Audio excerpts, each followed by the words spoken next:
बहुत तेज बारिश हो रही है। उस समय गांव का एक मछुआरा तालाब से मछली पकड़ने गया।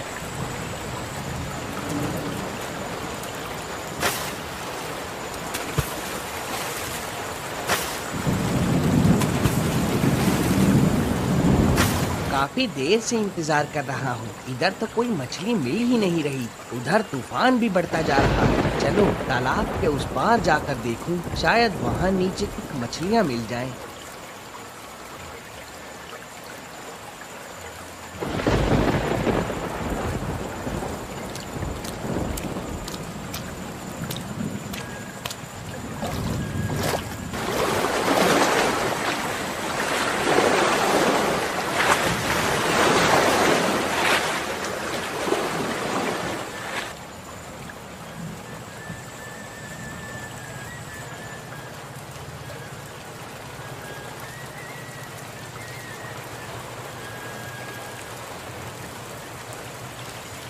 अरे ओ भाग्यवान, देखो तो आज कितनी ताजी ताजी मछलियाँ पकड़ कर लाया हूँ। जरा कुछ मछली तल कर दो, बहुत भूख लगी है, थोड़ा खा लूँ। अरे इतनी संध्या बेला में कौन मछली बनाएगा? उबले आलू और गरम चावल खा लो, वही ठीक रहेगा, समझे? अरे भाग्यवान, ये सब कहने से क्या होगा? इतना सुनहरा बारिश और तूफान वाला मौसम, ऊपर से खुद के हाथ की ताजा मछली और तुम्हारे हाथ की जबरदस्त जादू, इनके बिना क्या मजा आएगा बताओ? हाय, तुम्हारा इतना प्रेम और खुशी देखकर तो मैं हार मान गई। लाओ बना ही देती हूँ।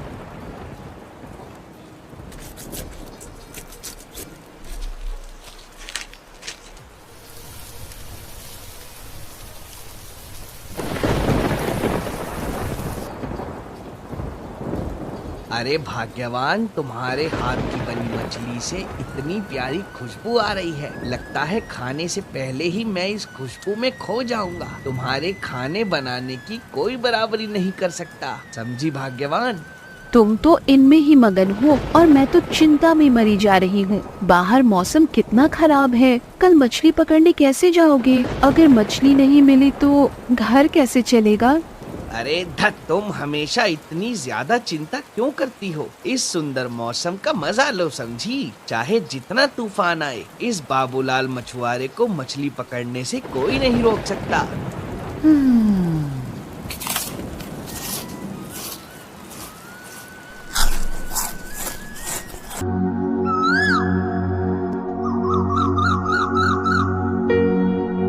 अगले दिन सुबह सुबह बाबूलाल मछली पकड़ने के लिए निकल पड़ा।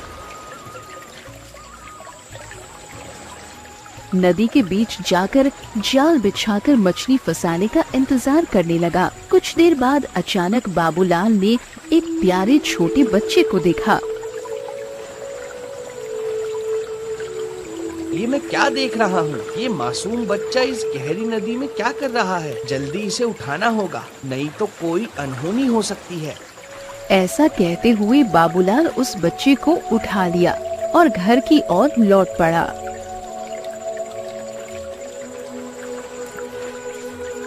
अरे ये क्या, मछली पकड़कर नहीं लाए? और ये किसके बच्चे को ले आए हो?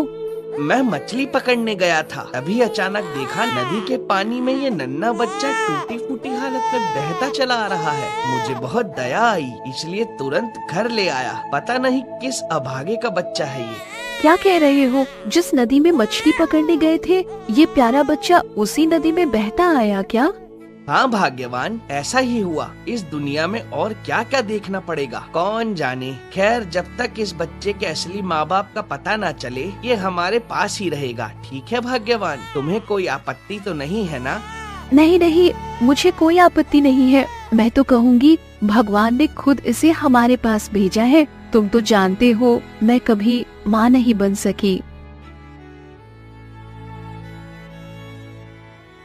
महाराज, राजकुमारी अब हमारे बीच नहीं है, हमने उसे खो दिया। रानी अम्रपाली, ये तुम क्या कर रही हो? क्या हुआ है? मुझे साफ साफ बताओ। महाराज, जब राजकुमारी को साधु बाबा के पास ले जाया गया था, तब उन्होंने कहा था कि हमारी बेटी पर बुरी नजर है, इसीलिए उसे नदी में स्नान कराना होगा ताकि वह बुरी नजर से बच सके। लेकिन स्नान कराते समय वो हमारे हाथ से फिसल गई। महारानी, हमने अपनी राजकुमारी को इस तरह खो दिया। कितनी मिन्नतों के बाद वो हमें मिली थी। मालती, मेरी बेटी। इधर मछुआरा और उसकी पत्नी मालती को बड़े प्यार और स्नेह से पालने लगे।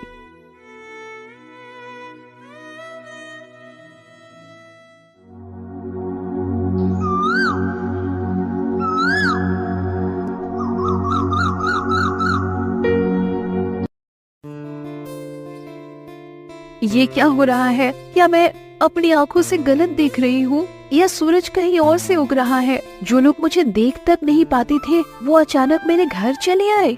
हम तुझे देखने नहीं आए हैं, तेरी गोद में जो बच्चा है उसे देखने आए हैं। इसका मतलब लोग जो कहते थे वो सच है। कहाँ से उठा लाई ये बच्चा? सुना है तू तो माँ बनने लायक नहीं, तो फिर ये किसका बच्चा है? कहीं चोरी तो नहीं किया? बोल बोल ना। जरा मुंह संभाल कर बात करो। सुबह सुबह दिमाग मत खराब करो। तुम्हारी और मेरी पुरानी दुश्मनी मेरे संतान पर मत निकालो, समझी? जो बोलना है बाहर जाकर बोलो। यहाँ से जल्दी निकलो। देखो देखो इसके तेवर। सच बात कहने पर घर से भगा दोगी क्या? हमेशा से रूपा तो ठीक ही कह रही है, तू तो बोझ है। तेरे घर में बच्चा आया कैसे? मेरे घर में संतान कैसे आई और क्यों आई ये मेरा मामला है। इस बच्चे को मैं पाल रही हूँ, तुम लोग तो नहीं पाल रहे हो, इसीलिए तुम सबको इतनी चिंता करने की जरूरत नहीं है। अब चुपचाप मेरे घर से निकल जाओ, नहीं तो मैं खुद बाहर कर दूंगी। सुन लिया ना? अरे वाह, तेरे मुंह की धार तो पहले जैसी तेज है। कोई बात नहीं, हम भी तेज छुरी लेकर आए हैं। सुनो सुनो गांव वालों, सुनो, राजा की इकलौती बेटी खो गई है। अगर किसी को उसके बारे में कुछ खबर हो तो वो राजमहल आकर बताएं। इसके बदले महाराज उसको बहुत सारे उपहार देंगे।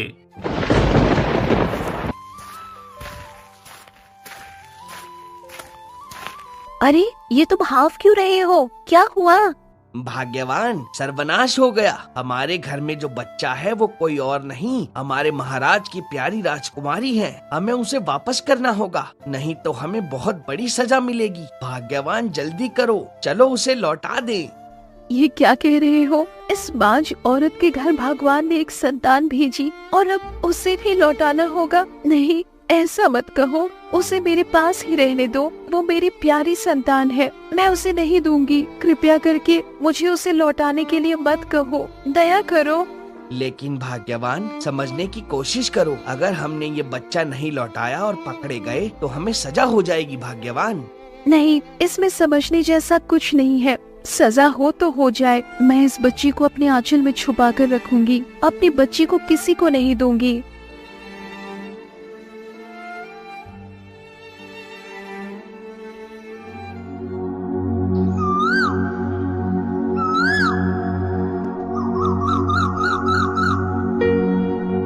देखते देखते राजकुमारी छोटी से 7 साल की हो जाती है। वो बहुत सुंदर और शरारती स्वभाव की थी। मिष्टी बेटी, अब तो पेड़ से नीचे उतरो, बहुत देर हो गई। तुझे नहला धुलाकर खाना खिला दूं। आजा बेटी, उतर जा अब। नहीं माँ, आज मैं नहीं उतरूंगी। तुम मुझे रोज खाना खिला के सुला देती हो, कभी मेरी सहेलियों के साथ खेलने नहीं देती। आज मैं भूलकर भी नीचे नहीं उतरूंगी। बस मैंने बोल दिया, आप जाओ, मैं अभी खेलूंगी।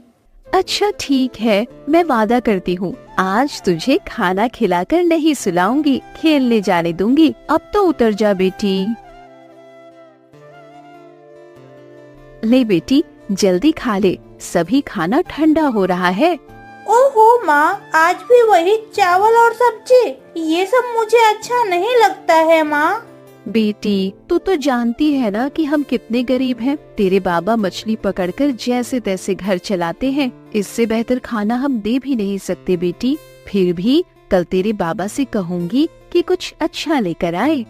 तुम तो रोज ऐसा ही कहती हो, लेकिन मैं कह रही हूँ कल मैं मसालेदार मटन ही खाऊंगी, बता देती हूँ। खाना खाने के बाद मिष्टी अपने सहेलियों के साथ खेलने चली जाती है। ओ राजू, आज हम क्या खेलेंगे? आज हम छुपन छुपाई खेलेंगे।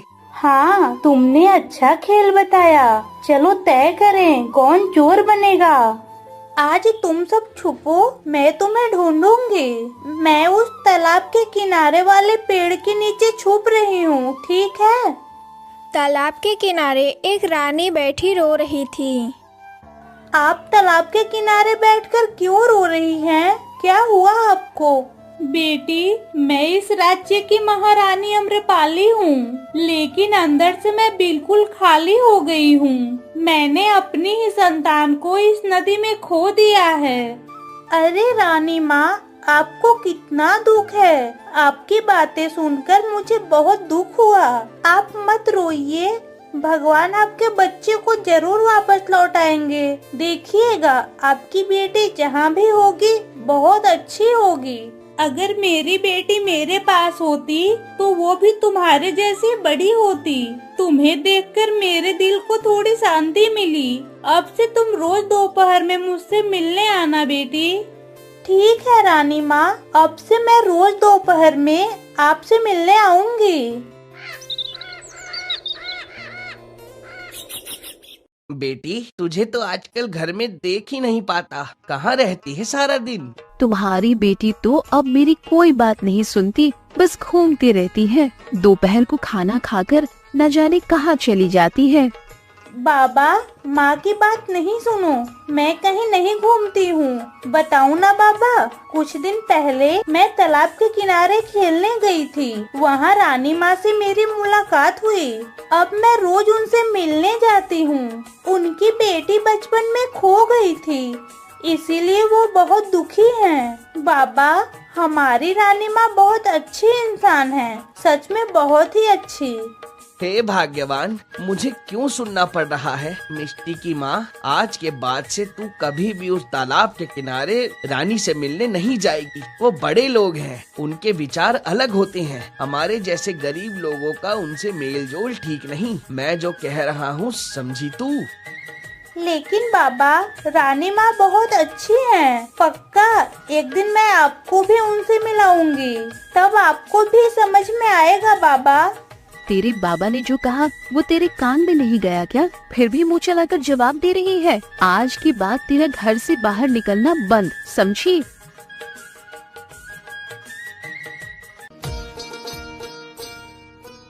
रानी अम्रपाली, प्रजाजनों से सुन रहा हूँ कि तुम अब भी रोज उस नदी के किनारे बैठी रहती हो जहाँ हमारी बेटी खो गई। इस तरह बैठे रहने से क्या वो लौट आएगी रानी? महाराज, माँ का दिल बहुत बेचैन होता है। हर समय अपनी संतान के लिए रोती रहती हूँ। उस नदी के पास बैठकर ऐसा लगता है जैसे मेरी बेटी का चेहरा देख रही हूँ। लेकिन महाराज, हाल ही में वहाँ मैंने एक मछुआरे की बच्ची को देखा। उसकी आंखों में एक अजीब सा अपनापन है। उसकी सूरत इतनी मनमोहक कि जब मैं उसे देखती हूँ लगता है मैं अपनी मालती को देख रही हूँ। जब वो मुझे पुकारती है तो लगता है मेरी मालती ही मुझे पुकार रही है। ये क्या कह रही हो महारानी? पहले तो कभी ऐसा नहीं बोला आपने। एक काम करो, आज ही उस बच्ची को हमारे राज दरबार में ले आओ। मैं भी अपनी आंखों से उसे देखना चाहता हूँ। आप बिल्कुल ठीक कह रहे हैं महाराज, आज ही मैं उसे लेकर आऊंगी। ये क्या, वो बच्ची आज अब तक क्यों नहीं आई? इतनी देर तो कभी नहीं करती थी। कहीं उसे कोई परेशानी तो नहीं हुई? नहीं नहीं, मेरा मन बहुत घबरा रहा है। मुझे तुरंत राज दरबार जाकर महाराज को सब बताना होगा। माँ, ओ माँ, आज के बाद मुझे रानी माँ से मिलने मत भेजना। आज से मैं कभी भी रानी माँ से मिलने नहीं जाऊंगी। मैं कसम खाती हूँ। माँ, बस एक बार बाहर जाने दो मुझे। मिष्टी, मैं तो कब से कह रही हूँ तुम्हें उस रानी माँ से मिलने नहीं जाना है, फिर भी तुम बार बार क्यों जिद कर रही हो? क्या रानी माँ तुझे मुझसे भी ज्यादा अपनों जैसी लगने लगी। नहीं माँ, मैंने रानी माँ को वादा किया था कि मैं रोज उनसे मिलने जाऊंगी। अचानक मना कर दूंगी तो मैं वचन भंग कर दूंगी माँ। और तुमने ही तो सिखाया था कि वचन तोड़ना ठीक नहीं है। बस अगर इसके बाद एक बार भी वहाँ जाने की जिद करेगी तो मेरे और अपने बाबा का मरा हुआ चेहरा देखेगी, समझी? नहीं माँ, ऐसा मत कहो। इस दुनिया में आप दोनों से ज्यादा मेरा कोई अपना नहीं। मैं कहीं नहीं जाऊंगी।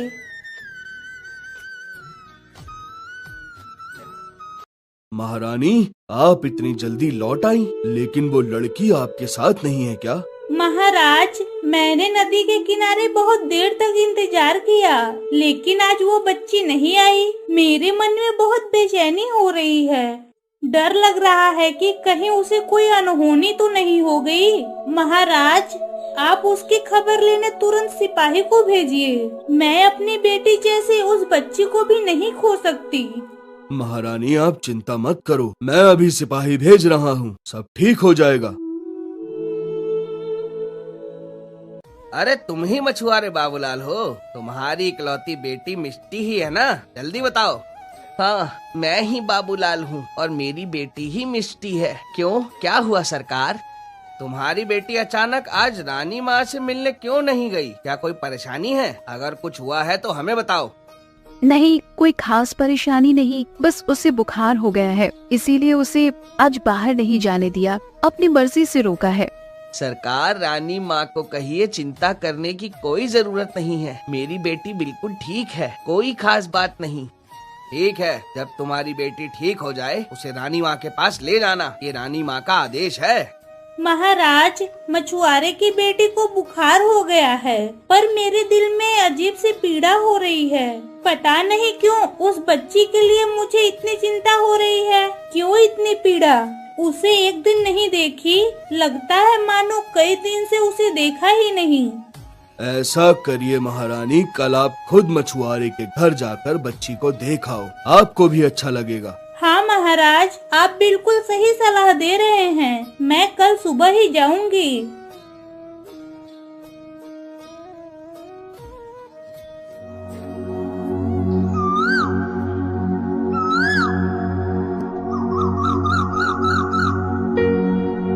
राजा के लोग खोजते खोजते हमारे घर तक पहुंच गए हैं। भाग्यवान, जल्दी करो, इससे पहले कि हम पकड़ में आ जाएं, हमें खुद ही उस बच्ची को वापस कर देना चाहिए, नहीं तो बहुत बड़ी मुसीबत सामने है। तुम समझ रही हो ना भाग्यवान, मैं क्या कह रहा हूँ? और फिर दूसरों के संतान को इस तरह छुपा कर रखना हमारे लिए ठीक नहीं। उसकी माँ बहुत दुखी हो रही है। मैं आपसे विनती करती हूँ, आप मिष्टी को मुझसे दूर ले जाने की बात मत कहो। उसे पाकर मैं अपने सारे दुख भूल गई थी। अगर उसे वापस दे दूं तो फिर उसी दुख के समुद्र में डूब जाऊंगी। मिष्टी को मैंने अपनी जान से भी ज्यादा प्यार किया है, उसके बिना मैं जी नहीं पाऊंगी। दूसरी ओर रानी महारानी मिष्टी को देखने मछुआरे के घर पहुंचती है। रानी को देखकर मछुआरे की पत्नी चकित हो जाती है। प्रणाम रानी माँ, आप अचानक इस गरीब के घर में? मैं तुम्हारी बेटी को देखने आई हूँ। सुना है मिष्टी की तबीयत बहुत खराब है। कहाँ है मिष्टी? मुझे उसके पास ले चलो, मैं उससे मिलना चाहती हूँ। वो पहले से काफी अच्छी है, चिंता की कोई बात नहीं रानी माँ, आप निश्चिंत होकर महल लौट जाइए। बेटी मिष्टी, तुम कैसी हो? एक दिन तुम्हें नहीं देखा तो लगता है कितने दिनों से नहीं देखा है। मैं अब ठीक हूँ रानी माँ, आप मुझे देखने मेरे घर आई, मुझे बहुत खुशी हुई रानी माँ। गीता, तुम्हारा घर तो देख रही हूँ कितना टूटा फूटा है। तुम लोग यहाँ मिष्टी के साथ कैसे रह पाते हो? यहाँ हमें कोई तकलीफ नहीं होती रानी माँ, इस टूटे घर में भी हमारा सब कुछ है, परेशान होने की कोई बात नहीं रानी माँ। नहीं नहीं, ऐसा कहने से कुछ नहीं होगा। देखो, तुम तीनों कल सुबह राजमहल आओ, वहाँ तुम्हारे लिए एक घर खाली करवा दिया जाएगा। तुम लोग वही रहोगे और तुम्हारे पति को एक अच्छी नौकरी भी दिलवा दी जाएगी, ठीक है? रानी महल लौटने के रास्ते में गीता की उन्हीं दो पड़ोसियों से मिलती है। प्रणाम रानी माँ, आप अचानक हमारे गांव में, कोई समस्या है क्या? नहीं, दरअसल बाबूलाल मछुआरे की बेटी बीमार थी, उसे देखने आई थी। अजीब ममता हो गई है उस बच्ची के लिए। खैर, तुम सब लोग ठीक हो ना? कोई दिक्कत हो तो महाराज को जरूर बताना, समझी? रानी माँ, जब तक महाराज है हमें कोई कष्ट नहीं होगा। आप जैसे राजा रानी को पाकर हम गांव वाले धन्य हैं। लेकिन आपके लिए बहुत दुख होता है, इतनी छोटी उम्र में राजकुमारी को खो दिया। आपके दुख में हम भी दुखी हैं। लेकिन जिस घर में आप गई थी वो बच्ची उनकी अपनी नहीं, उन्होंने उसे कहीं से पाया था। हमें शक होता है। शक होता है? कहाँ से पाई थी? मुझे साफ साफ बताओ। वो मछुआरा कई साल पहले नदी में मछली पकड़ते हुए इस बच्ची को पाया था। उसकी पत्नी तो बांझ है, उसे तो कोई संतान नहीं थे, इसीलिए उस बच्ची को उन्होंने पाला। रानी तुरंत राजमहल लौटकर महाराज को सारी घटना बताती है और फूट फूट कर रोने लगती है। महाराज के आदेश पर सैनिक मछुआरे और उसकी पत्नी और मिष्टी को पकड़कर महल में लाते हैं।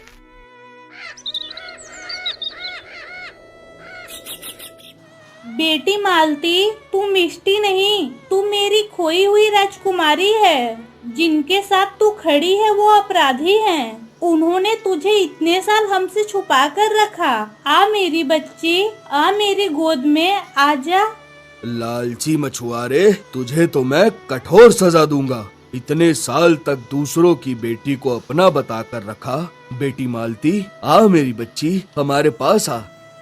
नहीं नहीं, मैं आपकी बात पर विश्वास नहीं करती। मैं अपने माँ बाबा से बहुत प्यार करती हूँ। मैंने देखा है उन्होंने मुझे कितनी मुसीबतों से पाला है। मैं आपकी बेटी नहीं हूँ, मैं आपके पास नहीं आऊंगी। हाँ बेटी मिष्टी, तू हमें इतना प्यार करती है, लेकिन हम तेरे प्यार के लायक नहीं हैं। महाराज और महारानी सच कह रहे हैं, वो तेरे असली माता पिता हैं। हम तो कुछ नहीं, हम तो एक अपराधी हैं। मैंने सिर्फ ममता की लालच में ऐसा किया, मुझे माफ कर देना बेटी। सैनिक, इन दोनों को जेल में डाल दो। महाराज के आदेश पर मछुआरे और उसकी पत्नी को जेल में डाल दिया गया। दूसरी ओर राजा और रानी को उनकी खोई हुई बेटी मिलने की खुशी होती है।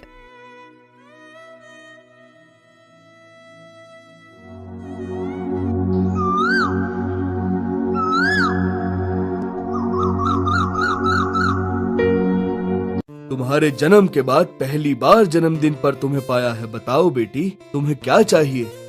बाबा, मेरी बस एक ही विनती है, मेरे मछुआरे माँ बाबा को छोड़ दो। मुझे पता है उन्होंने गलती की, लेकिन उन्होंने मुझे बहुत प्यार दिया बाबा। मालती, जिन्होंने तुझे हमसे इतने साल दूर रखा, क्या तुम उनके लिए मुझसे निवेदन कर रही हो? महाराज, मछुआरा और उसकी पत्नी हमसे अपराध तो कर बैठे, लेकिन उन्होंने हमारी प्यारी बेटी को पाला। उनकी वजह से आज हमें हमारी बेटी वापस मिली, इसीलिए हम उनके आभारी हैं। मैं भी यही चाहती हूँ, उन्हें माफ कर दीजिए। आखिरकार राजकुमारी मालती की आग्रह पर महाराज मछुआरे और उसकी पत्नी को माफ कर देते हैं और रिहा कर देते हैं।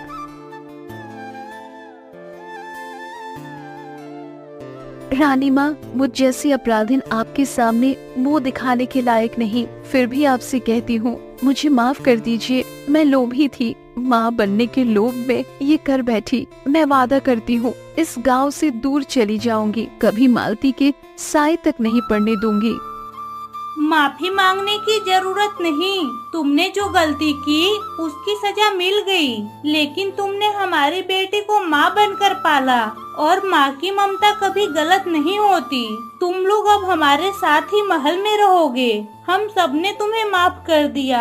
यह कहानी पसंद आई हो तो और नई अधिक कहानियों के लिए इस वीडियो को लाइक करें, शेयर करें और हमारे चैनल को सब्सक्राइब करें।